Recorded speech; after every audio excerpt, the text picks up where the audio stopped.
Finally, ito na ang South Korea trip itinerary namin. Day 0 of our Korea trip, we flew with Cebu Pacific flight to Incheon with a travel time of around 4 hours. To avoid any delays, make sure to prepare this in advance. Day 1, dumating kami sa Incheon Airport around 1 o'clock at nakalabas kami around 2:30 a.m. na. We decided na magstay na lang muna sa airport, then nag-breakfast muna kami sa Shake Shack. And at that time, doon na lang din ako nakapag-decide to book airport limousine bus, which I think na mas budget-friendly and convenient for us na may kasamang kids at maraming luggage. Hello! Welcome to Korea! Usok check! Grabe, sobrang lamig pala talaga dito. Iniwan muna namin ang mga gamit namin sa The Stay Hotel at nag-lunch sa Myeongdong.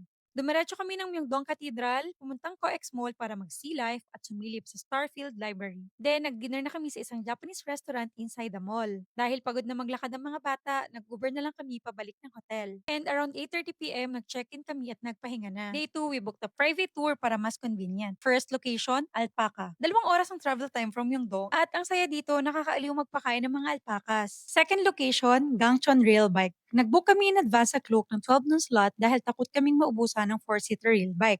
Pero hindi namin natansya yung oras. Dumating kami around 12:10 na at nakaalis na yung mga rail bikes. Sadly, na-forfeit na yung ticket namin. Next slot is 1:30 p.m. kaso sold out na din yung 4-seater. Kaya nagantay ulit kami para sa 2:30 p.m. slot. So nag-lunch muna kami sa labas at bumalik around 2:20. Parang 45 minutes to at super na-enjoy namin ang ganda ng scenery kahit sobrang lamig. Last stop, Nami Island. Dumating kami at around 4:30 at mga 2 oras lang kami nagstay dito. Hindi na kami masyado nakaikot. Pictures at s'mores lang, okay na kami. And nakabalik kami sa Myeongdong around 8:15 p.m. na. For dinner, bumili na lang kami ng mga street foods sa baba ng hotel. Day 3, Vivaldi Day. Private tour din ang binook namin since malayo din to. Nag-brunch muna kami pagdating namin.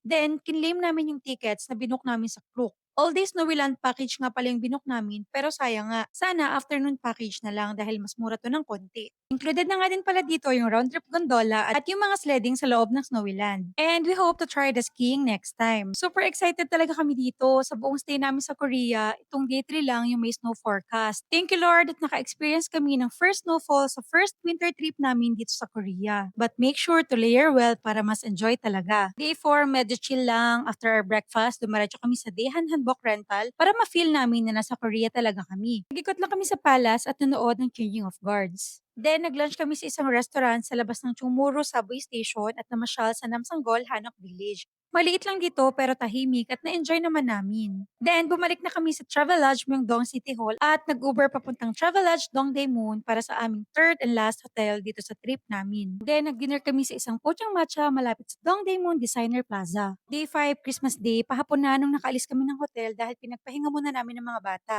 Then, nag-lunch kami sa 7-Eleven sa loob ng Dundun Mall at dumiretso sa Myeongdong Cathedral. Nag-book kami in advance ng Ensol Tower ticket para mas convenient. Kinuha namin yung physical ticket dito sa Red Nose Studio sa may Myeongdong area lang din. Grabe, sobrang lamig ng araw na to as in tumatagos sa paa yung lamig kahit naka-thermal socks na kami. Kaya sumaglit lang kami dito. We booked an Uber ride pa Myeongdong para mag-dinner sa Hong Bar. Day 6, Everland Day. Nagsabay at bus lang kami pa Everland dahil madali namang magbiyahe. Nag-breakfast muna kami sa McDonald's bago mag-Everland. Sobrang lamig din ng araw na to as in mas malamig pa nung Christmas Day. Sabi sa news, feels like -21 that day. Masaya sa Everland kahit di namin nasulit dahil maraming animals ang nakatago at hindi rin kami masyadong nakapag-rides dahil nga sa sobrang lamig. Ang highlight dito ay ang K-pop Demon Hunter sing-along. Babalik talaga kami next time. Day 7, last day in South Korea. Iniwan muna namin ang mga gamit namin after we checked out. Then, nagpunta kaming Nandaemun. Nag-brunch sa BHC Chicken at sumilip sa market. Sabi nila, mas mura daw dito. Pero, hindi kasi kami masyado nag-shopping kaya hindi ko makompare. Ang ending, sa Myeongdong pa rin kami pumunta para bumili ng konting goodies sa Harmony Mart. Sumaglit din kami sa Lotte Department Store at doon kami nag-dinner. Then, last minute shopping sa Olive Young at Daiso. At nag-Uber pabalik ng hotel. Since andun na rin yung na-book namin na airport transfer sa Klook, dumiretso na din kami pa airport. So, that's it. Medyo limited yung napuntahan namin since pinrioritize namin na makapagpahinga ng ayos yung mga bata.